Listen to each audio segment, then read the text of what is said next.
चिंतन को बोल रहा था। ये तो दलितवादी नेताओं ने उनके दिमाग खराब किए, उनके मन में खामोखा जहर भर रहे हैं, समाज की जो समरसता है उसको बिगाड़ रहे हैं अपनी तुच्छ लीडरी के लिए। खैर छोड़िए, परिस्थितियां ऐसी आती हैं कि कब आपको किस व्यक्ति के सहयोग की जरूरत पड़ जाएगी। समाज की व्यवस्था इसी तरह चल रही है, हर व्यक्ति के पास कुछ न कुछ विशेषता है, कुछ न कुछ कर्म कुशलता है, उससे जैसे ही हम सबका सुख बढ़ाने के साथ जुड़ते हैं वैसे ही हम ईश्वर की कृपा के अधिकारी हो जाते हैं। तो दो काम करना, एक रोज थोड़े वक्त बैठकर ईश्वर की कृपा मांगना, और दूसरे अपने से निचले स्तर के लोगों पर जितना हो सके कुछ कृपा बरसाना। तो ईश्वर अगर आपको दिखाई देने लग जाएं तो आप क्या करेंगे? अच्छा, आप ईश्वर को मानते हैं ये बताइए, भगवान को मानते हैं आप? सच सच बताइए। कोई ऐसे हैं जो भगवान को न मानते हो? ऐसे कोई नहीं है। आप यहां सब भगवान में विश्वास करने वाले लोग बैठे हुए हैं। मैं आपसे कहना चाहूंगा कि हमारा ईश्वर में विश्वास है तो, पर पूरा नहीं है, आधा अधूरा है। अच्छा कैसे? अच्छा, कोई ऐसे व्यक्ति हैं जो भगवान को मानते तो हो लेकिन ये भी सोचते हो कि दिखता तो है नहीं, माने कैसे? आपको बहुत से लोग ऐसे मिलेंगे जो भगवान को नहीं मानते और उनके पास एक ही तर्क है कि दिखता नहीं, दिखाई नहीं देता। क्या आप चाहेंगे कि मैं अभी 2 मिनट में आपको भगवान के दर्शन करा दूं? तैयार हैं आप? तैयार हैं? दक्षिणा लूंगा। तैयार हैं? दक्षिणा दे के जानने को तैयार हैं? है जी? अच्छा चलो, लूंगा जरूर, ध्यान रखना। अभी मांगूंगा। चलिए, ईश्वर दिखते हैं, दिखाई देते हैं। यह बात बिल्कुल गलत है कि भगवान दिखाई नहीं देते, पर देखने देखने का अंतर है। कैसे दिखेंगे, किस तरह दिखेंगे, वो बात समझिए। दुनिया की जितनी भी चीजें हैं उन्हें आप 5 तरह से देखते हो। संसार की जितनी चीजें हैं उन्हें आप 5 तरह से देखते हो। आंख से, कान से, नाक से, जीभ से और त्वचा से, खाल से, स्पर्श से। जब आपने बहुत बढ़िया हलवा बनाया और आपने अपने पति, बच्चे, घर के लोगों को कहा कि खाओ, तो कहते हैं नहीं खाते अभी। तो आप कहती हैं खाकर तो देखो। ये देखना है कि नहीं? तभी तो कहते हो खा करके देखो, चख करके देखो। अच्छा, हलवे का स्वाद दिखता है आंख से? दिखता है आंख से? स्वाद कैसा है हलवे का? आंख से देखा कभी आपने? पर क्या हलवे में कोई स्वाद नहीं है? हलवे का स्वाद दिखता है जीभ से, चख कर तो देखो। कभी आपने प्रभाकर जी के गीत सुने हैं? अरे सुनकर तो देखो, क्या आनंद आएगा, सुनकर तो देखो। अच्छा, संगीत का आनंद आंख से लेते हो? आंख से लेते हैं आप संगीत का आनंद? कान से लेते हो ना? तो कान का देखना यानी कान का जानना, शब्द को आप जानेंगे कान से। जहां साइज है, लंबाई है, चौड़ाई है, गहराई है, रूप रंग है, उसको आप देखोगे आंख से। आंख से खाली रूप रंग दिखेगा। फूल का रूप रंग आप आंख से देखते हो, फूल की खुशबू नाक से देखते हो। तो अगर खुशबू आंख से नहीं दिखाई देती तो क्या आप ये कह देते हो कि खुशबू नहीं दिखती इसलिए हम नहीं मानते? अरे खुशबू को देखने का अलग इंस्ट्रूमेंट है, अलग रास्ता है, अलग तरीका है। नाक से देखो, सूंघ करके तो देखो, पता चलेगा कैसी खुशबू है। तो दुनिया की जितनी चीजें हैं उनमें 5 ही क्वालिटी हैं। शब्द है जो आप कान से सुन लेते हो, रूप है जो आप आंख से देख लेते हो, स्पर्श है जो आप त्वचा से देख लेते हो, टेस्ट है, स्वाद है जो आप जीभ से चख लेते हो, गंध है जो आप नाक से देख लेते हो। शब्द, स्पर्श, रूप, रस और गंध, आंख, नाक, कान, त्वचा और जीभ, इन 5 इंद्रियों के द्वारा दुनिया की इन 5 चीजों को ही जान पाते हो बस। मैंने भूकंप से पहले वाले उत्सव में एक भाषण दिया था और बच्चों से पूछा था और बच्चे मान गए। और सबसे बढ़िया जवाब दिए शुचि ने, डॉक्टर प्रदीप जी की बेटी ने, जिसने 10वीं क्लास में 92% मार्क्स लाई है। वो सब बच्चों को पढ़ने में पूरी मेहनत करके अपनी बुद्धि का विकास करना चाहिए। अभी टेस्ट लेता हूं बच्चों से, बच्चे बताएंगे, बड़े लोग नहीं, छोटे बच्चे नहीं, जो पढ़ लिख रहे हैं 8वीं में, 9वीं में, 10वीं में, 11वीं 12वीं। बताइए, ये पेन आपको दिख रहा है? पेन दिख रहा है? सच्ची बात है, पेन दिख रहा है? हैं? अच्छा, साइंस से पूछो, अकॉर्डिंग टू साइंस आप पेन को नहीं देख रहे। पेन नहीं देखा आपने। आपने क्या देखा? पेन की लंबाई, चौड़ाई, गहराई और कलर। यहां से पीला, यहां से सफेद, यही तो देखा ना। पेन नहीं देखा है। साइंस कहती है आप किसी मैटर को कभी नहीं देखते, मैटर की क्वालिटीज देखते हैं, एट्रीब्यूट्स देखते हैं। आपने इस पेन की लंबाई, चौड़ाई, गहराई और रंग देखे, पेन नहीं देखा। पेन नहीं देखा। ये तो पेन के गुण हैं, पेन की कुछ क्वालिटी हैं, लंबाई, चौड़ाई, गहराई और कलर, ये आपने आंख से देख लिया। पेन में आवाज है, ये आपने आंख से देखा, कान से देखा, पर अभी पेन नहीं सुना आपने। पेन को सुना क्या? पेन को तो नहीं सुना ना, पेन की आवाज सुनी है। पेन अभी आपकी पकड़ से बाहर है, ये पेंसिल। आपने इस पेन में टेस्ट कैसा है, चेक कर देखो, फीका, कोई मजा नहीं, ठीक है, पर कुछ तो है टेस्ट। तो आपको पता लगा कि इसमें फीकापन है और कोई टेस्ट नहीं है। ये भी पेन का एक गुण है। आपने पेन को नहीं देखा, पेन का टेस्ट चखा। आपने पेन को सूंघ कर देखा, पेन को सूंघ कर देखा, इसमें किसी एक तरह की स्मेल आ रही है, ये भी पेन की एक गंध है, पेन का एक गुण है, पेन तो नहीं है। आपने पेन को छू कर देखा, यहां से ऊंचा है, यहां से पतला है, कोमल है, चिकना है, ये पेन के गुण हैं। ये भी पेन नहीं है, ये चिकना और कठोर, आपने पेन के गुण जान लिए हाथ से छू करके। और पेन क्या करता है? पेंसिल क्या करती है? लिखती है। ये आपने किससे जाना? ये आपने बुद्धि से जान लिया। इसका उपयोग, इसका यूटिलाइजेशन, ये भी इसका एक गुण है। But what is the pain? Pain क्या है? तो साइंस कहती है, और बिल्कुल ठीक कहती है, आप किसी चीज को कभी नहीं देखते, आप सिर्फ उसकी लंबाई, चौड़ाई, गहराई और रंग देखते हो। आप किसी चीज को कभी नहीं सुनते, आप उसकी आवाज सुनते हो। आप किसी चीज को कभी नहीं चखते, आप उसका टेस्ट महसूस करते हो। इन पांचों चीजों से, आंख, नाक, कान, त्वचा और जीभ से आप 5 गुण पहचान लेते हो किसी भी वस्तु के। वो चीज हमेशा आपके ज्ञान से बाहर रहती है। तो जिस चीज में जो गुण है आप वही तो पहचान पाओगे। जिसमें टेस्ट होगा उसको आप जीभ से चख लोगे, जिसमें रूप रंग होगा उसे आप आंख से देख लोगे, जिसमें स्पर्श होगा उसे आप त्वचा से देख लोगे, जिसमें गंध होगी उसे आप नाक से देख लोगे। लेकिन जिसमें शब्द न हो, स्पर्श न हो, गंध न हो, रूप न हो, रस न हो, उसे आप कैसे जानोगे? अच्छा, आपके पति आपको प्यार करते हैं, आपकी पत्नी आपको प्यार करती हैं, आपका बेटा आपको प्यार करता है, आपकी मम्मी आपको प्यार करती हैं, ये आपने आंख से जाना, जीभ से चख के देखा, नाक से सूंघ के देखा, कान से सुन के देखा, हाथ से पकड़ के देखा। कहां से जाना? मन से जाना। है ना? प्रेम है तो सही दुनिया में। तो जिस चीज को आप जिस इंस्ट्रूमेंट से, जिस तरीके से जान सकते हैं, देख सकते हैं, वो तरीका अपनाओ। तो ईश्वर का एक हिस्सा आपको आंख से दिखता है, और एक बुद्धि से दिखता है, और एक मन से और आत्मा से दिखता है। आंखों से दिखने वाला ईश्वर दिखाऊं? इतना बड़ा संसार क्या मैंने बनाया है या आपने? किसने बनाया है? तुमको ये ईश्वर का एक गुण नहीं दिखाई दे रहा? उसका निर्माण, उसकी व्यवस्था, उसका ऑर्गेनाइजेशन। अरे दुनिया की सब चीजों के गुण ही तो देखते हो, पेन थोड़ा ही देखा आपने, पेन के गुण देखे। तो भगवान का एक गुण, एक कार्य स्पष्ट दिख रहा है। इतना बड़ा संसार, वृक्ष उग रहे हैं, फूल खिल रहे हैं, सूर्य समय पर उग रहा है, चंद्रमा उतनी ही दूरी पर है जितनी दूरी पर होना चाहिए। ये सारी व्यवस्था, ऑर्गेनाइजेशन और इंतजाम, और इतना बड़ा विराट जगत जिसने बनाकर तैयार किया, इसके पीछे कौन है?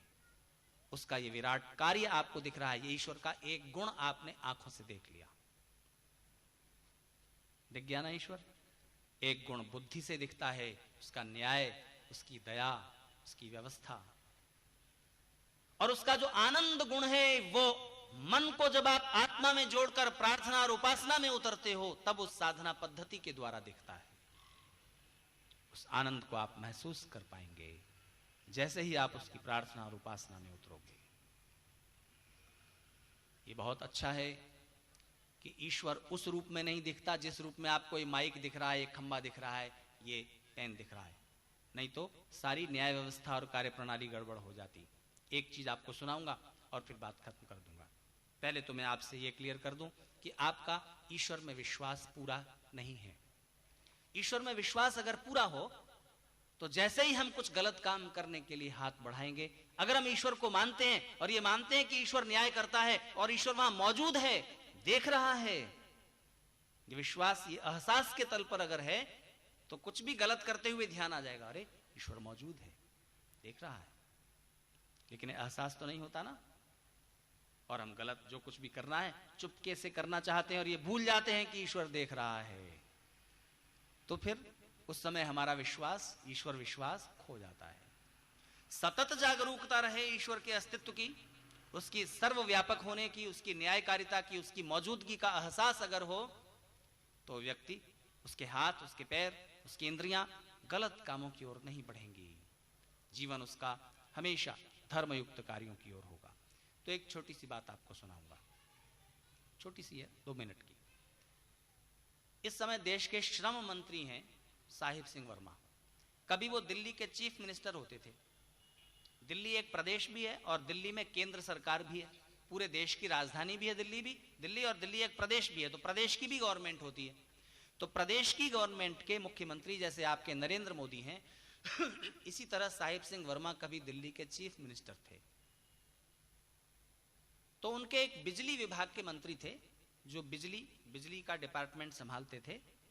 तो वो बिजली विभाग के मिनिस्टर दिल्ली में एक कनॉट प्लेस का एरिया है, कनॉट प्लेस बहुत शानदार इलाका जहां बड़े बड़े होटल, बड़ी बड़ी शानदार इमारतें, साफ सुथरा, वो इलाका कनॉट प्लेस का है, बड़ी दुकानें जहां कीमती चीजें बिकती हैं। तो कनॉट प्लेस के इलाके में वो बिजली विभाग के मिनिस्टर अपनी गर्लफ्रेंड को, महिला मित्र को कार के बगल में, बगल वाली सीट पर बिठाए हुए शाम के समय तफरी के मूड में घूम रहे थे, मस्ती में। तभी उनका मोबाइल फोन बजा। मोबाइल फोन पर घंटी बजी तो उन्होंने देखा, अरे मुख्यमंत्री का फोन है, चीफ मिनिस्टर का फोन है। तो उन्होंने सोचा कि अब तो मुसीबत हो गई, ये जो मस्ती है ये सब छोड़ देनी पड़ेगी, जाने कौन सा काम बता दें, किसी मीटिंग में बुला लें। तो उन्होंने फोन को ऑन तो करना ही था, भाई घंटी बज रही है, मुख्यमंत्री का फोन है। तो उन्होंने फोन को ऑन करके पूछा, हेलो। मुख्यमंत्री ने कहा, हाँ भाई कहाँ हो। तो ये बिजली विभाग के मिनिस्टर बोले कि मुसीबत से बच जाऊं, चीफ मिनिस्टर मुख्यमंत्री कोई काम ना बता दे, कुछ मीटिंग में ना बुला ले और ये मस्ती खराब ना हो जाए। तो उन्होंने झूठ बोला और बोले कि जी मैं तो इधर यमुना के पार शाहदरा के इलाके में हूं, यहाँ जनता की कुछ प्रॉब्लम थी बिजली वगैरह की, तो वो सब सुलझाने के लिए आया हुआ हूं, और अगर आपके पास आऊं तो अभी 2-3 घंटे लगेंगे। ऐसे ही अपनी तरफ से बोलने लगे। तो चीफ मिनिस्टर ने पूछा साहिब सिंह वर्मा ने कि अच्छा शाहदरा में घूम रहे हो। कहा जी शाहदरा में हो। तो वहां क्या कर रहे हो जी? जनता की बड़ी समस्याएं थी, यहाँ बिजली नहीं आती, कुछ ऐसा वैसा हो गया था, वो सब मैं सुलझा रहा हूँ और लोगों को मैंने, ऑफिसर्स को बोला है कि यहाँ इतने दिन में सारी व्यवस्था ठीक हो जानी चाहिए, लोड शेडिंग और ये सब नहीं होनी चाहिए, तो ये सब कर रहा हूँ। तो साहिब सिंह वर्मा ने कहा अच्छा जमुना पार हो, शाहदरा के इलाके में? कहा हाँ जी शाहदरा पार घूम रहा हूँ। तो चीफ मिनिस्टर बोले अच्छा जरा पीछे घूम के देखो। तो पीछे घूम के देखा तो पीछे वाली कार में चीफ मिनिस्टर साहिब सिंह वर्मा अपने मोबाइल से इनके मोबाइल पे फोन कर रहे थे और पूछ रहे थे कहां हो। झूठ बोला, अभी पकड़ा गया, क्योंकि बॉस चीफ मिनिस्टर मुख्यमंत्री पीछे वाली कार में है, देख रहा था। इस दुनिया का जो सबसे बड़ा बॉस है, जो सबसे बड़ा स्वामी है, उसकी निगाहों से बच नहीं सकते। हम उसे ना देख पाए, देखने की कोशिश न करें, जबकि मैंने तो दिखा भी दिया। भूल गया था दक्षिणा मांगना, अभी मांगता हूं। तो उसकी निगाहों से बच नहीं सकोगे। इसलिए अपने कर्म को संभाल लेना। ईश्वर की न्यायकारिता के, ईश्वर के रुद्र रूप के चंगुल में मत फंस जाना। निरंतर उसका शिव स्वरूप, उसका कल्याणमय स्वरूप तुम्हारे ऊपर रहे, इस बात की सतत सावधानी चाहिए। अपने विचारों पर ध्यान देना, जो तुम अंदर अंदर बार बार सोच रहे हो, सुन रहे हो, पढ़ रहे हो, देख रहे हो, टीवी पर इधर उधर जो भी सीन, जो भी दृश्य, अंदर तुम्हारे जो मटेरियल जा रहा है, जो विचारों की सामग्री है, सोच की, थिंकिंग की, उस पर ध्यान देना। एक दिन वो विचार तुम्हारे शब्द बनकर निकलेंगे। तुम जो सोच रहे हो वही मुख से निकल पड़ता है। मेरे होठों पे दुआ, प्रार्थना, शुभकामना। मेरे होठों पे दुआ, उसकी जुबां पर गाली। मेरे होठों पे दुआ, उसकी जुबां पर गाली। जिसके अंदर जो छुपा था वही बाहर निकला, वही बाहर निकला, निकलेगा बाहर। अपने विचारों पर ध्यान देना। तुम्हारे विचार तुम्हारे शब्द बन जाएंगे, तुम्हारे वाक्य बन जाएंगे, तुम्हारी बातचीत बन जाएंगे। अपनी बातचीत पर ध्यान देना। एक दिन वो तुम्हारे कर्म बन जाएंगे। जैसा तुम सोच रहे हो वैसा बोलोगे, वैसा भी फिर तुम करोगे भी। अपने विचारों पर ध्यान देना, वो तुम्हारे शब्द बनेंगे। अपने विचारों और शब्दों पर ध्यान देना, वो तुम्हारे कर्म बन जाएंगे। अपने कर्मों पर ध्यान देना, वो तुम्हारी आदत बन जाएंगे। अपनी आदतों पर ध्यान देना, वो तुम्हारे संस्कार बन जाएंगे। अपने कर्म, आदत और संस्कारों पर ध्यान देना, वही तुम्हारे सुख या दुख बदलने वाले हैं। वही कर्म और आदतें तुम्हारे सुख या दुख में कन्वर्ट होंगे। ये पूरा साइकिल है, ये पूरा चक्र है। और इस चक्र को जो व्यक्ति संभाल लेता है, इसको केंद्र में रहते हुए जीवन की सिद्धियां उसके नाम हो जाती हैं। तो ईश्वर को, ईश्वर के किन किन गुणों को आप किस किस तरह से देख सकते हैं, मैंने आपको बताया। उसके आनंदमय गुण को देखने के लिए कुछ देर रोज प्रार्थना और उपासना में उतरें, इतना समय निकाल लें। यही मेरी दक्षिणा है। ठीक है, प्रसन्न हैं आप? इतना रोज कर लीजिए। और दूसरे, परमेश्वर के जो 3 मुख हैं उनमें कुछ कभी कभी आहुति डालिए, कभी अग्नि में डालकर देखिए, आपके घर का आसपास का वातावरण सुरभित हो जाएगा। कभी जो लाचार कमजोर प्राणी हैं उनके मुख में कुछ अन्न डालकर देखो। और जो समाज सेवा का काम है उसमें कुछ अपना सहयोग देकर देखो। उसका एक बड़ा शुभ परिणाम रिटर्न गिफ्ट के रूप में आप तक आएगा। 2 मिनट ले लूं आपके। जब आप अग्नि में आहुति देते हैं, दूर भी जाती है उसकी खुशबू, आप तक भी आती है। जब आप किसी असहाय कमजोर प्राणी को भोजन देते हैं तो उस भोजन को खिलाते हुए सुख वो भी ले रहा है, पर कुछ सुख आपको भी मिला है। नहीं मिला? इमर्सन कहता है, जब किसी अंधे को आप सड़क क्रॉस करा देते हो तो दूसरे को एक सुख पहुंचाने की कोशिश में कुछ आपको भी अंदर अंदर एक तृप्ति, एक संतोष, एक आनंद की अनुभूति होती है। वो अंधा आपको धन्यवाद दे, आपको उसका धन्यवाद करना चाहिए कि ये तृप्ति और संतोष पाने का अवसर उसने आपको दिया। आपको भी मिलता है ना कुछ। देने की प्रक्रिया में आप कुछ ले भी रहे होते हैं। एक अद्भुत तृप्ति और संतुष्टि का एहसास, वो उस काम की रिटर्न गिफ्ट एक तो अभी मिल गई।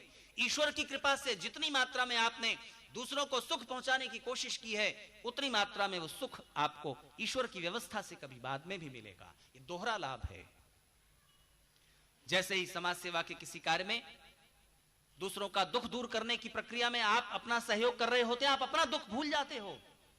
अरे जिस समय ये भुज शहर तहस नहस हुआ पड़ा था, कुछ लोग थे जो अपने हाथों से, अपनी बुद्धि से, अपने धन से जो कुछ हो सकता था कर रहे थे। और उस दुख की हालत में दूसरों के दुख को दूर करने की कोशिश में उन्होंने अपना दुख भुला दिया था। निश्चित रूप से अपने दुख दूर करने की बहुत सारी प्रक्रियाएं हैं, उनमें से एक ये है, जैसे ही आप दूसरों का दुख कम करने की कोशिश में उतरते हैं, आपका अपना दुख अपने आप कम होता जाता है, आपका मन डाइवर्ट हो जाता है। हिंदी के सुकवि कुंवर बैचेन की 4 पंक्तियां याद आ गईं। वो कहते हैं, दुखों की आंच पर, गमों की आंच पर आंसू उबाल कर देखो। दूसरों के दुखों की आंच पर आंसू, दूसरों के दुख में जो आपकी आंखों से आंसू निकले, वो जिंदगी के रंग बन जाते हैं। गमों की आंच पर, दुखों की आंच पर आंसू उबाल कर देखो, बनेंगे रंग जिंदगी में उछाल कर देखो। तुम्हारे हृदय की चुभन, तुम्हारे हृदय की चुभन जरूर कम होगी। तुम्हारे हृदय की चुभन जरूर कम होगी। किसी के पांव का कांटा निकाल कर देखो, किसी के पांव का कांटा निकाल कर देखो। इतना करते चलें। मुक्ति तक पहुंचने के यही 2 रास्ते हैं। दूसरों को सुख पहुंचाने रूपी कर्म, निष्काम भाव से, जो हमारा स्वार्थ जिसमें नहीं था, कुछ ऐसे कर्म भी करें, और दूसरे ईश्वर के पास कुछ देर बैठें। यही प्रक्रिया धीरे धीरे आगे बढ़ते हुए संसार के सुखों को भी उपलब्ध कराती है और ईश्वर के आनंद की उपलब्धि भी कराती है। तो ये कुछ चर्चा मैंने आपसे की। ईश्वर करें आप जीवन के दुखों से पार उतरकर सुख और आनंद और परम आनंद की अनुभूति पा सकें।